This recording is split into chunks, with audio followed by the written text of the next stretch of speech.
Brother Rais emails from, actually I don't know where he's emailing from, he doesn't say where, and he asks a very simple and yet a very difficult question.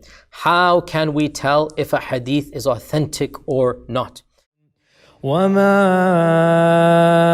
أرسلنا من قبلك إلا رجالا نوحي إليهم فاسألوا أهل الذكر إن كنتم لا تعلمون. And Brother Rais, I wish I could give you an easier answer, but the fact of the matter is that there is no way for a layperson to tell whatsoever. In fact, the only thing a layperson can do is to blindly follow. It is like asking a non-specialist in medicine that how can you tell whether you have this virus or that virus. In reality, you are completely muqallid or dependent upon the specialists in the field. And if two doctors differ, then you have to decide which of the two doctors you trust. If two hadith doctors differ, you have to decide which one you trust as well. So really, there is no easy way to tell, because the sciences of hadith is one of the most complicated sciences about verifying hadith and whatnot. And generally speaking, if you find the big giants in this field agree that a hadith is authentic, so one of the biggest names is Al-Hafidh ibn Hajar Al-Asqalani, died 852 Hijrah. That Ibn Hajar, or you have An-Nawawi, or you have great ulama, Al-Iraqi of the past, Al-Dhahabi, you have great ulama of that time frame that they have commented on many ahadith. So if one of them says, I believe this hadith is authentic, then you know what, as a lay person, just take it and you may go with it. And if one of them have said it is not authentic, then take that advice as well. Now in case there's difference of opinion, as I said, there's no easy way, and you just have to simply follow the authority that you trust.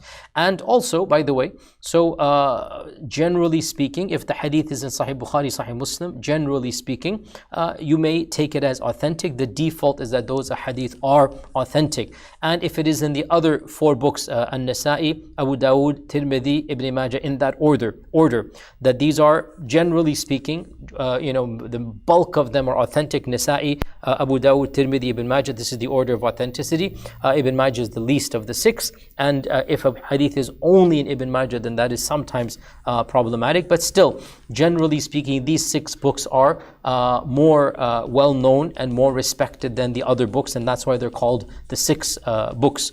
But in any case, another point that you should be aware of is that even if a hadith is weak, if it deals with generic stuff of reading Quran or something of this nature, stuff that we know is overall permissible, then inshaAllah ta'ala you may act upon a weak hadith. Weak hadith may be utilized in nafil, in supererogatory rituals, in establishing a specific time or place of a ritual that is already established in the Sharia. So if a hadith comes and says, recite this surah, okay, well, even if it's weak or not, no big deal, recite the surah, it's the Quran in the end of the day, So it is permissible to use da'if hadith, and this is the position of Imam al-Bukhari himself, by the way, and Imam Muslim, and basically every single major scholar of hadith in Islamic history has allowed the use of da'if hadith with a number of conditions. You may not use da'if hadith for halal and haram and for theology. You may not use da'if hadith, but other than this, one can be a little bit more lax in any case. So that answers your question, and I hope that inshallah it doesn't confuse you more, because in the end of the day there is an element of blind following that needs to be done. Wallahu ta'ala alam. Also, by the way, realistically speaking, ulama have track records, and certain ulama are far more careful when they quote hadith than others.